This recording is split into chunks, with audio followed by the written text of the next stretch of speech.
Good morning, everyone. I hope this finds you well. Just checking the sound here, making sure it's all working. You can, of course, tell me if it's working or not by sending me a message. But once again, welcome.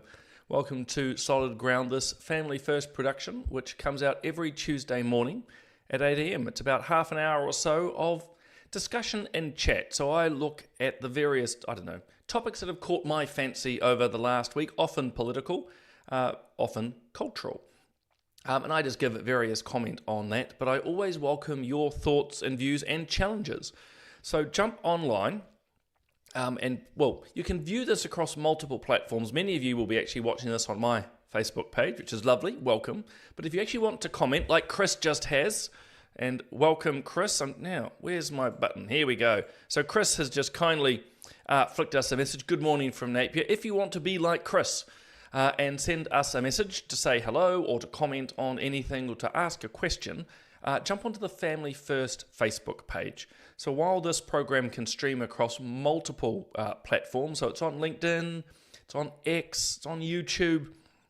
In fact, many of you will be coming through those mediums. But if you want to actually comment, then you want to jump on to the Family First Facebook page. So it's obviously facebook.com/FamilyFirstNZ, and then be like Chris. So good morning to Chris, good morning to everyone, and actually a special shout out to all those I met at the March for Life in Christchurch on Saturday. I flew down there and had an amazing day. I was asked to MC, and that was an honour in itself. Got to meet some amazing people. So to everyone from Delwyn and Selwyn, Delwyn and Robin, to Rachel and Rebecca, to all of you, it was lovely. Oh, to Channing, of course, lovely to meet you there as well. To Lynette, to whom through marriage, somewhat indirectly, we're related. To everyone I got to meet and talk with there, thank you very much. And also thank you to everyone who turned out. It was a glorious day in Christchurch, and hundreds of people turned out to March for Life, and it was just really quite affirming. So anyway, good morning. Oh, I've just got my wife coming in, but fortunately she'll say fortunately the camera won't catch her, but why is she coming? Because she heard her phone beeping in my studio. Anyway, to Nate, good morning and hello. It's lovely to have you all here, guys. So quite a few things, as always, to talk on. And I'm not sure where to even start, because typical Simon, I've been planning this for a couple of days. So normally how Solid Ground works for me is as news stories catch my eyes, I sort of load them up, and then in the evening after I do something called Straight Talk. So that's another one of these Family First productions. It's a panel show that Bob McCoskrie hosts. So after that, I normally sit down for an hour or so, and then again in the morning, just sort of curating the stories further. But I got distracted. With one particular story, and so then I looked at the time and said, "Oh my God, it's 5 to 8." So good morning to Rosie. Lovely to have you on here from beautiful Taupo. And Nate's asking about the $30 million cut on Maori education. Yeah, actually, I might just jump straight into that one. I don't think it was necessary, and I don't know if it's been well politically managed. So, at the most basic level, I do preference the likes of mathematics over, elements of this Māori education, in the same way I'd actually preference mathematics over a number of other topics. So for me, Nate, it's not, getting tongue-tied, it's not actually about the Māori education side per se. As I say, I think maths, science, English, so the whole reading, writing, arithmetic, the old school view, that these are good things. But I'm a bit surprised that the government feels that it's sort of it's an and or, in this case, where you've got to either be doing maths or the Māori Ed, and then they follow through on that to say, well, we're going to cut the funding or transfer it. And that doesn't sit quite rightly with me, to be honest. I don't think they needed to split it out or to turn it into a conflict. So again, this is the political management side of it. I think they've created another rod for their back. So if people are wondering what am I talking about, the government announced, I think it was last week, that they're going to take about $30 million from sort of Māori education programs and put it into mathematics. And I think it's creating actually a fight or an adversarial dynamic, which is not needed. So teaching math, very, very important. But there is a place for teaching Māori education in the same way there's a place for teaching, I don't know, home economics, dance, and so forth. I mean, you can list all in just about every subject. So I don't fully understand it. I could imagine trying to dial some funding back, but just, yeah, it doesn't sit well. Obviously, I've got to think about it a bit more and a bit deeply, but straight to your question, Nate, it doesn't make a lot of sense to me, and I think yet again in this space, particularly with the relationship between Māori and, Pākehā, the rest of New Zealand, is just creating another adversarial fight, which is, in my view, not needed. Hello to Philippa, lovely to have you here. And also from Ko Shah, I think if I've said that wrong, and Atemarie and Kitapehe Koe, as in how are you, which she will know, others may not. It's actually one of the little quirks. I've studied, I think, 7 languages in my life, and Māori was one of them, actually. I did Māori at university many years ago, but I will also say it's got terribly rusty. Hey, a sort of a thank you. Sorry, no, just drop this in. Hopefully, I'll read most of it. It says, as a school teacher on holidays, yes, so is my wife. Māori medium schools get funding as per normal, perhaps even, yeah. I don't know the answers to that one in terms of the overall funding models. I suppose for me, as I think we need to prioritise, as I think rightly the government's done, English, maths, science, those subjects are quite, I would argue, critical. Everything else is still important, but I just don't understand, Nate, why the government's gone and, in a sense, created a new fight. But yeah, that's what they've done. That's what they've done. Hey, a quick thank you to everyone who did a submission on this public consultation. It's ended, so if you're sitting there this morning going, oh my, I needed to have done this, too late. It's too late. But I don't say that with any worry or aggression. This was the review into euthanasia, which the government is pushing, in particular, actually those who want to see the expansion of euthanasia. The minister in charge, David Seymour, which is ironically the man who created the act, sort of a bit of a fox in the hen house dynamic, really. They're pushing for an expansion, but we're going to do our best to push back and point out the problems. So to those of you who did jump online up till last Thursday and send in a submission, thank you very much. Thank you very much. That's really, really appreciated. And as you know, I had done a little piece on Substack, blatant advertising. I'm in happy competition. I'm in happy competition with Bob McCoskrie. He's busy doing his Substack, and so I'm busy doing mine. But if you'd followed a couple of weeks ago, I actually wrote this one about the problems already in the current law. So you can look at that if you want. But again, thank you to all of you. Thank you to all of you who have been part of this. Now, jumping to a whole lot of different topics all over the place. This one caught my eye. I don't know if you'd seen this one. The Hastings Council has decided to give the youth councillors, so an unelected group of young people, decision-making powers on their committees.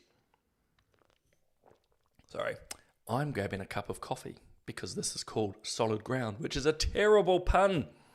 This is from Ko Shah. Pai ana e hoa. Kia ora. What is it? Ketanene aho. So, sorry, I'm just saying that I'm feeling quite tired, which is ridiculous. It's 8 in the morning and I have a cup of coffee. And my mind's all over the place. Okay, so yes, this council wants to let unelected youth vote on its committees. So, a couple of things to bear in mind. It's not a vote on the full council. These are the various council committees. But if you know anything about local government, most of the power resides in the committee. So the Environment Committee or the Finance Committee will come to a decision, which is what these young people are now going to be allowed to vote on, and the main council rubber stamps it. It's just ridiculous. And look, I'll put my cards on the table. I've got no time for unelected people on these bodies on any basis. And I suppose I've got a sort of a more, puritanical view of democracy. We vote for people to be our representatives. The idea that you start bringing people in who were not elected doesn't make any sense to me.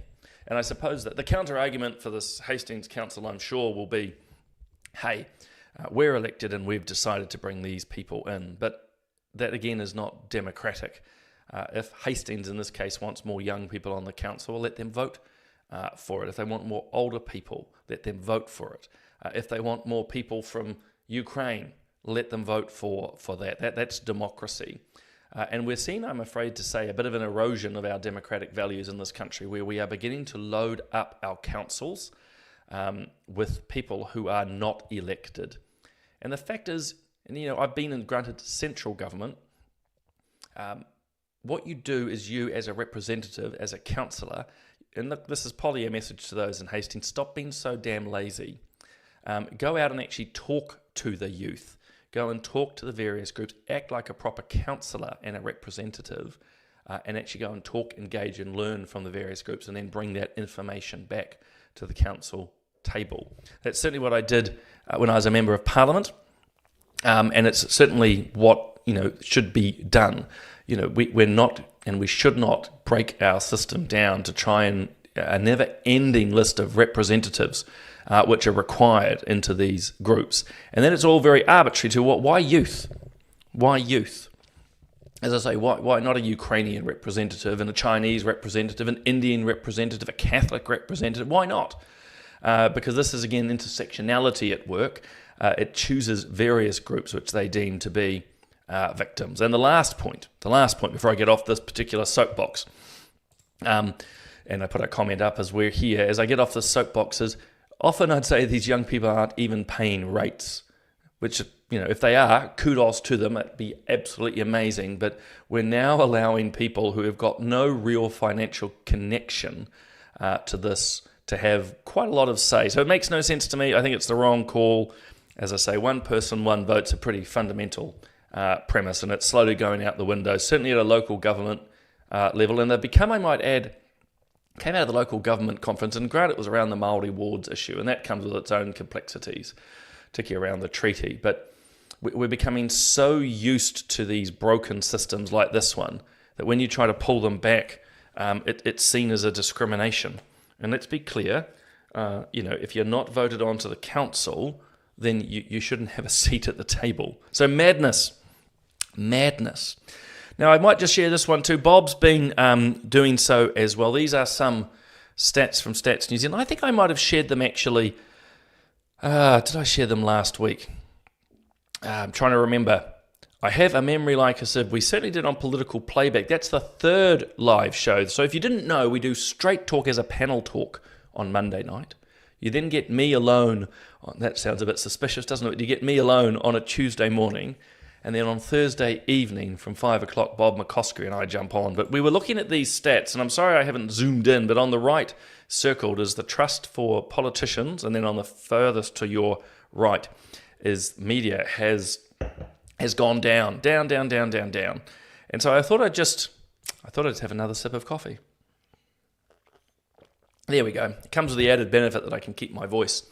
But my main point was not to discuss the why this time, but it was to draw your attention to all of these elements which have turned up in Newsroom. It's just one example of what's going on. Now, look, you'll want to jump onto Newsroom and look up Mark Delder's piece on this. And the issue I've got is basically sensationalism. Now, I know on this show, I know many viewers, so that's the stats again, I have a variety of views on the whole question of climate change, so I'm not going to go into that either. But what I'm trying to very quickly and probably very poorly illustrate is that when you get this sort of journalism, which is all quite sensational, because here's a really good example of what they believe is going to be days over 25 degrees Celsius, and from the left is sort of current day to 2040, and they're projecting all the way out to basically 2100, so a long way away. And the first thing you note is always look at the scale. So at the moment, the scale is, we're going to go from basically 30 days to about 40 days. So you might get 10 more days a year in the extreme in the extreme where we are over a 25 degrees Celsius day. Again, I'm not wanting to drag us into the depths. I have to say, my own suspicions. I haven't really come across a client scientist who's ever got anything right. But what I'm pointing your attention to, particularly in the context of trust in media, is the sensationalist reporting. How in this picture it's all very light. It's all very light, and then there's this dark, ominous red, which gets even worse than this one. This is, as I say, the average temperatures, I think it was, could reach 5 degrees. Could, stress the word could, get across from 1986. So again, soft, happy pink, and then dramatic red. And part of the reason is the way they've chosen to scale things. If they changed the scale, it wouldn't look so bad. And then I'm not arguing here to try and downplay or pour water on the issue as such, but a whole lot of choices have been made by media, and Philippa knocks the ball out of the park when she says it. See, Philippa should probably run the show. I've taken 4 minutes now to prattle on about this, and she nails it in 3 words. But Philippa's right. It's fear-invoking journalism, and I suppose that's where I'm wanting to sort of illustrate to you guys that when the media start putting up images like this, and this only came out days after this Stats New Zealand, you don't become surprised, is probably where I'm trying to get at. You're not surprised that trust in media drops when stats like this appear, which are just fear-mongering. And as I say, and I'm sorry it'll be very small, but yes, they've taken data from NIWA, but the way they've chosen, if I can read it, because this, you have to imagine, guys, I'm actually looking at a very small screen, but I think it's from 1 degree to 5. Now, don't get me wrong, it's a big change at one level. You know it yourself, on a hot summer's day, there's quite a difference between 24 degrees and 28. But the scale and the way they've deployed it is exactly what Philippa's, nailed. It's fear-invoking. And I think it's ultimately what leads to these sort of problems for media. And people are just, and I say this quite genuinely, I sort of sadly, I think that's a bit of a problem. I mean, I think I was on Straight Talk last night with Rodney Hyde and Arlo and Arte and Bob, and we were talking around this. I mean, for me, the mainstream media is going to die out. And that's partly because of this lack of trust. Part of it is the business models stuffed. That's why you're seeing a whole lot of new media, including what Family First is doing. We keep our educative side, we keep our research and our advocacy, but Bob's seen the opportunity to actually build into that, well, the media space, particularly through social media, and I think it's a great thing. It's one of the reasons I'm on board. So jumping then to other topics, a little imploring to government on this one. This is they're not giving fast-track visas to Afghan refugees as the Taliban cracks down, and people go, what's this got to do with solid ground in New Zealand? I'm slightly biased on this one, guys, and that I was actually quite close to the Afghan community here in New Zealand. There was quite a number of them in my area, and I got to know them. And many of these were people who were New Zealand Defence Force interpreters. In other words, they helped our troops when they were in Afghanistan. They helped run our bases and so forth. And then, in fact, all of them now are New Zealand citizens, or rather permanent residents, moving towards citizenship. Many of them actually have war medals from New Zealand. And I mention that because they are now deeply connected to this country. But sadly now across successive governments, so this is not just a national issue at the moment, Labour was just as bad, they won't allow them to bring any family out beyond their immediate family. In fact, the slight nuance is they're allowed to choose one family member, and I personally think that's wrong. So we've got about, I think, 60 or so of these families. And they've been put in, if you will, a bucket with a whole lot of other migrants to New Zealand, that at some stage they'll be allowed to bring a family member out. And for me, that's wrong at 2 levels. One, bringing only one family member out, I think, is quite cruel in this situation. Again, these are people who have served our country. And secondly, I don't think they should just be put in, if you will, the bucket or the line with everyone else. As I say, these are people who have served New Zealand and put their lives on the line. and I just think it's unfair that they're being treated this way. Philippa notes that immigration's out of control. Look, it is a mess. I don't think it's been managed probably as well as it could be at the moment. But I'd make the point in this particular case that it's quite particular. It's not saying that every migrant should bring all their family members over. But in this case, as I say, these Afghan families served New Zealand in a very dangerous time. And not only do we bring them out here because they want to, they would have been killed if they had stayed in Afghanistan. And some of the families I dealt with trying to get them out. So it was just a moral plea to government. It was something I was advocating for before I left Parliament. And sadly, it just hasn't been picked up. And as Philippa notes, I think there is a difference. And I mean, that's the big thing I'd want to stress. I have concerns about how many people we bring into the country. It's a bit of a conundrum, though. Part of the lifestyle that we're all used to is because we have a lot of migrants coming in to do the jobs we don't want to do. But then, as we all know, it's putting pressure on our systems.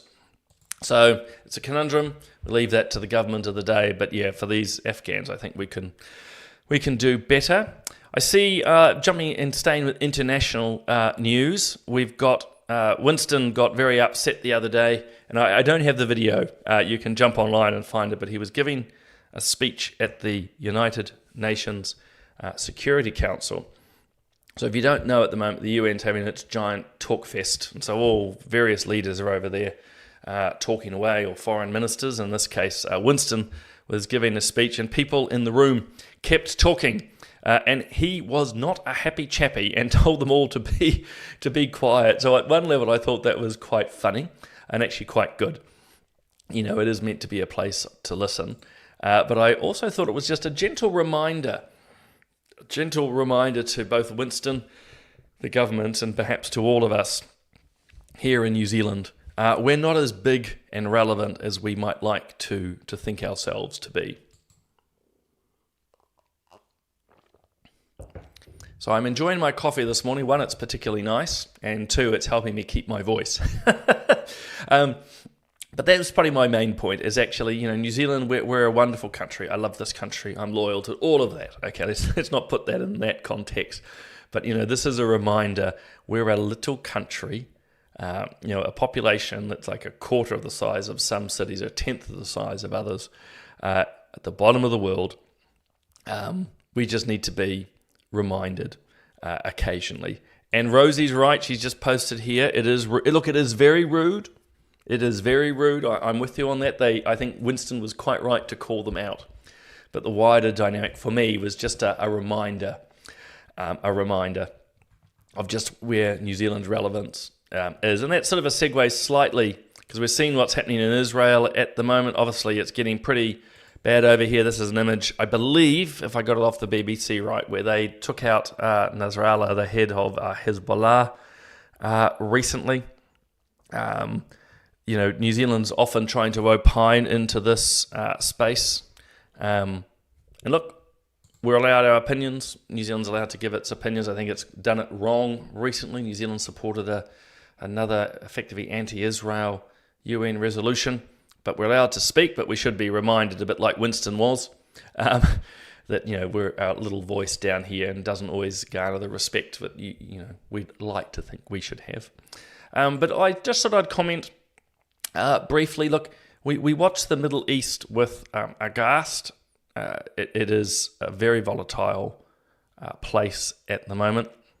As I say, this is, I think, the aftermath where they dropped some pretty heavy ordnance to get rid of the head of Hezbollah, a number of his commanders, those from the Islamic regime in Iran. So, you know what? These are terrorist groups.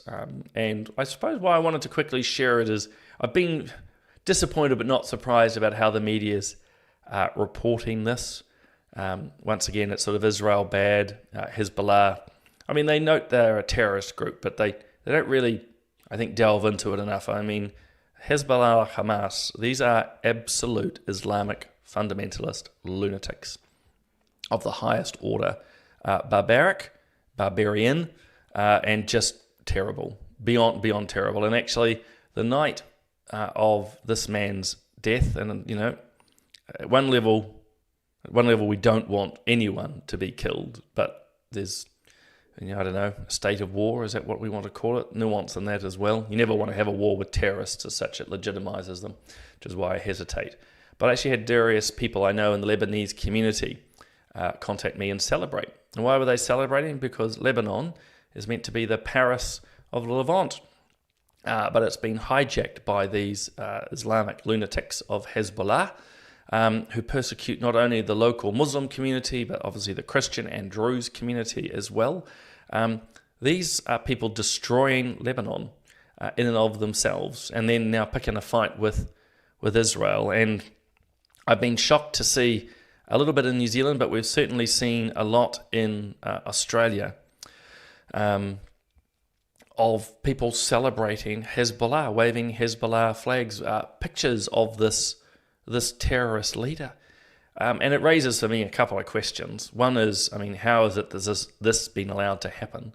But it maybe touches a bit on the immigrants debate. We've migrated or let these people into our country who not only do not share our good values, our solid ground, but they share quite a murderous, barbaric view of the world. Okay, so when these people, New Zealand, Australia, UK, around the world, wave Hamas flags and Hezbollah flags and have images of these terrorist leaders, they are celebrating the murderous killing of Israeli citizens on October 7 and the continued harassment of people these days. It's just awful. And by the way, something like Hezbollah have been killing innocent civilians for an enormous amount of time. As that brings me to my last 2 points, and I'm putting this one up here to make sure that this is Damien O'Connor, no relation. He decided it was a great idea to share a post yesterday, and I'll put it up here. Hopefully you can see it. Long and short, he retweeted a speech from, I think, sort of an American official, but was saying that the Palestinians were very right to do everything that they did on October 7th. Which, if you remember, Hamas terrorists went and butchered over 1,000 civilians. A few soldiers butchered, horrendously, by the way, absolutely horrendously. They didn't just kill people. If you've seen any of the footage, I'm not even going to describe it here. It's actually too harrowing to even discuss. But what they did was barbaric, and then took hostages, which of course they won't release, and then cry when the Israelis attack them. But Damien O'Connor thought it was a great idea to retweet this, to say it was perfectly fine for Palestinians to butcher, massacre civilians, babies, women, rape, violence against the dead bodies, you name it, and just horrendous. So he needs to be called out for this. And I want to be really, really clear, because I'm a great believer in free speech. So he's very much allowed to say this, in my opinion. I think it's vile. I think it's wrong. I think by the way, he's one of the foreign affairs spokespeople for Labour. So God help us if he got anywhere near the halls of power on this. He's allowed to say it. That's the first thing I would just want to put to people. You're allowed to say these things. But at the same time, I think we are right to call him out, and he should be criticised. Because you know what? If you want to support a two-state solution and you think the Palestinians can somehow run their state, well, then that's fine. But I think it's a bit beyond the pale to suggest that the barbarous murder of civilians on October 7th is to be applauded, and I just think that's pretty bad.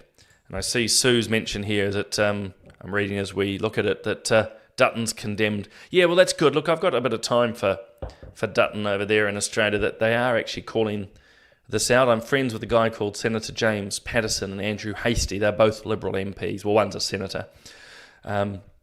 They're very active in calling this out. And they need to, guys, and we need to as well. I mean, let's be really, really clear.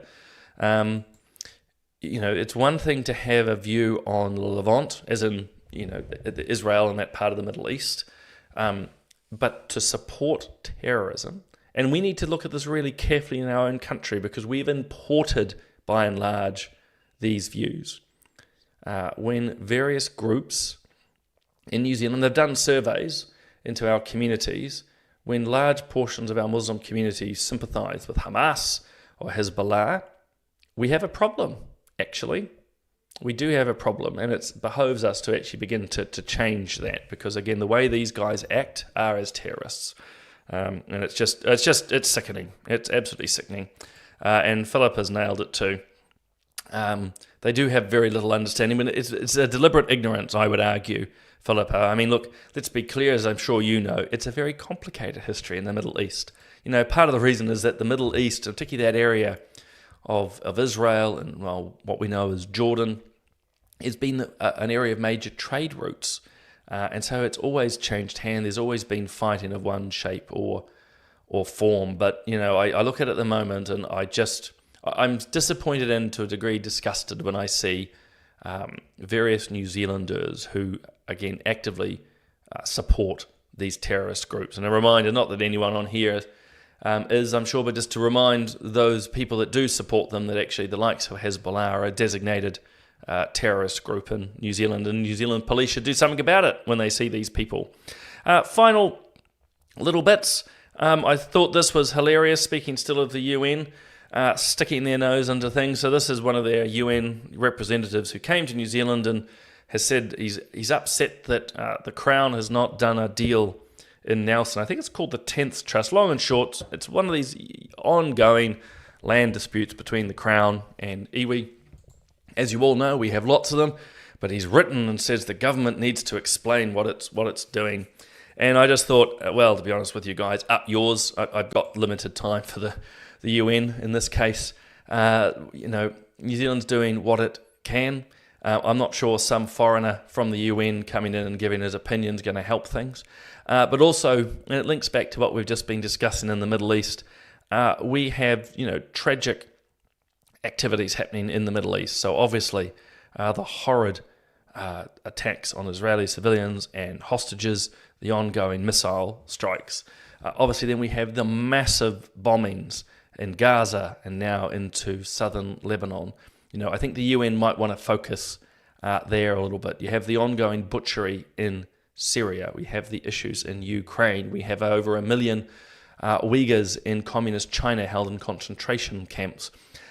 Need I go on? And yet somehow, we've got this UN representative worried about a particular land claim in Nelson. So, yeah, it drives me mad. And as Sue notes, this is again on the UN, the whole default to a two-state solution. Yeah, I think the level of ignorance on the political realm is disappointing to me, Sue. And I know these are more international issues, guys, but it's sort of the go-to for politicians and diplomats. Oh, we want the two-state solution. It sort of makes them sound eloquent, where actually I think it just makes them sound a bit ignorant. You know, there's been ultimately lots of opportunities. And anyway, and the final thing, I don't know if you think this is good or bad, but it surprised me because it was one of the first things that I saw this morning was this headline, and I better be clear, I haven't actually listened to the interview. But yeah, John Key, which I just thought was fascinating. Sorry, another sip of coffee. Just thought it was fascinating. His basic premise of this is around the economy, that he, if I've read it correctly and at speed, because as you know, I was almost running late, he sees Harris's economic policies as very dangerous and even more extreme than Biden's, hence the headline that he thinks Trump will win and should win on that basis. As I say, I haven't listened to the whole thing, but I just thought it was interesting, partly that Keyes even inserted himself into the debate. Can't help but think there's something in it for him, probably on a business side, not directly with Trump, but there's you'd have to have, well, I'm theorizing here, some sort of self-interest. I just think it's very unusual. And also for Key, who's quite supportive of President Xi and the communist regime in China, that'll put him on a bit of a collision course. How it's very mercenary. That's what I'm trying to get at. I just don't quite understand how, you know, at one moment you're talking about how it's wonderful that we trade with China and I send Christmas cards to Xi, and then the next moment he's saying that, you know, he wants Trump to win. It's all a bit odd. Anyway, I just thought I'd just share that. I've got to listen to the whole interview. There could be a whole lot of nuance there that I have not seen. So a couple of last things, guys, and I've got a little video to play for you because it's got all now, it aggregates all the different shows that we've got. But before that, as I say, I do my Substack. So I've just published one this morning called Utopian Democracy. So you can get to it there. You can see onpointnz.substack.com. And that's where I write about utopianism, as you do. My friend Bob, who of course runs Family First, he does his own. This is a slightly older one, but he's prolific. Bob does about, 3 McBlogs to my one. So jump on there. So I suspect that's mcblog.substack.com. But one of the things, if you go to Substack, you can always search Bob McCoskrie. You can always search McBlog. As you know, I continue to do my Friday morning show with RCR. Had an amazing interview, I found last Friday with Professor Bruce Pardee, legal professor from Canada. He was amazing. Talked all about the rule of law and how freedoms are being eroded. So look, jump on and tune in there. And then finally, as I say, here's a little bit of a preview of all our other shows. If you're looking for news that you can trust, commentary on key family and social issues, and conservative conversations, go no further. Family First has them all. Monday nights, live at 8 p.m, Straight Talk with our panel. Tuesday mornings, live at 8 a.m, Solid Ground with Simon O'Connor. Wednesdays, watch for the latest episode of Pulse Point to drop. We watch the news so that you don't have to. Thursdays, live at 5 p.m, political playback with Bob McCoskrie and Simon O'Connor discussing the week in Parliament and politics in general. Plus, there's regular episodes of social commentary with McBlog and interviews on family matters throughout the week. You can watch these live and also on demand on our website, Facebook page, X, Instagram, LinkedIn, and on our YouTube channel. Finally, something worth watching that you can trust. Go to familyfirst.watch for more details.